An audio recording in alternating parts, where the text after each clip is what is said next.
I'm Jim Zoetewey, author of the Legion of Nothing series. This is an excerpt from the Legion of Nothing, Rebirth. 11:50 p.m., Friday night. I was sitting in Grandpa's house waiting for Haley to show up. It was after my curfew, but that was a moot point since I'd snuck out of my window anyway. When you're about to go bug the mayor's house, office, and car, curfews didn't seem important. I was sitting on Grandpa's old brown couch. Haley had said she'd arrive somewhere between 11 and 12, but I was beginning to wonder if she was coming at all. Inviting her along had seemed like a good idea for a couple different reasons. First, she was Nightwolf's granddaughter, and outside of Ghost Woman, he'd been the best at sneaking around. Second, as dense as I sometimes could be about people, it had occurred to me that she might like me. She'd gone out of her way to speak to me after the meeting a couple nights ago. Way out of her way, actually. I'd had to borrow my mom's car to drive her home. That was when I had the semi-brilliant idea of inviting her along for the bugging.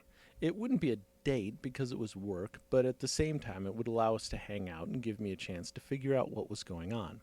She'd seemed enthusiastic at the time. I waited, flipping through the channels on TV, grateful that the opening monologues were over on Letterman, Leno, and Kimmel.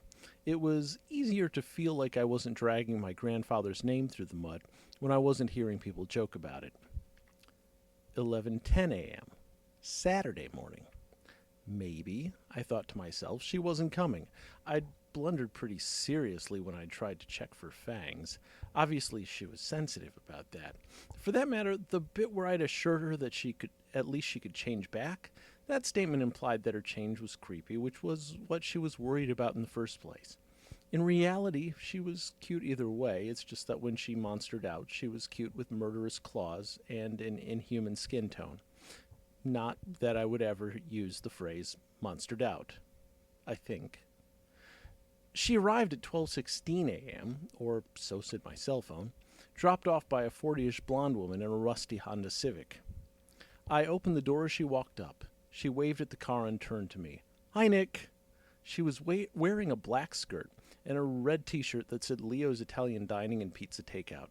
She'd put her hair in a ponytail. "Hey, who is that?" "Terry. She's another waitress at Leo's. I nearly got stuck closing tonight. That's why I'm late."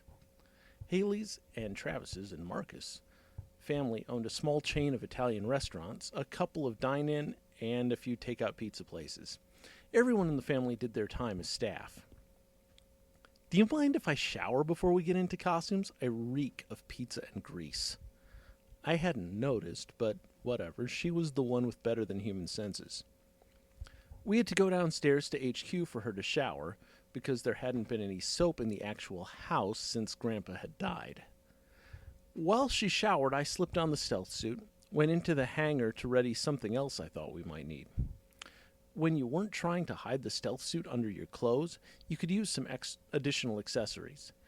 There was a more powerful rocket pack that couldn't fit in a backpack, and a utility belt full of tools. Also, pants, a jacket, a helmet, and gloves, all in black, that gave extra strength, protection, and warmth.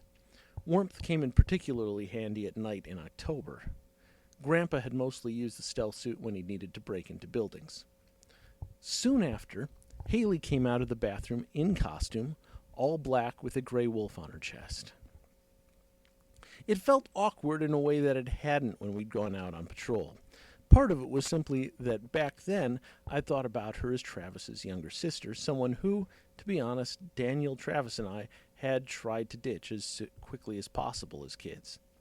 The other part of it was simply that your average superhero bodysuit is form-fitting for purely practical reasons.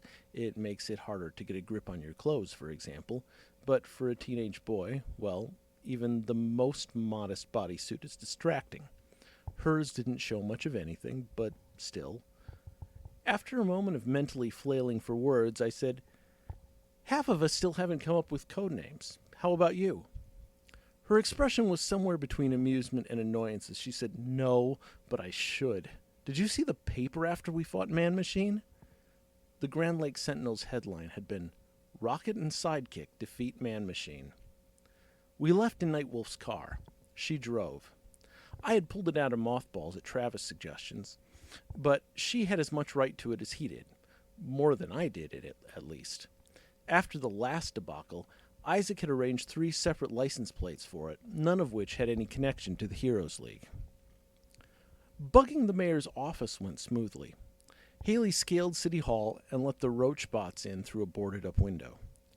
His house turned out to be another matter. Back in the 1800s, local lumber barons had built a house on a hill downtown.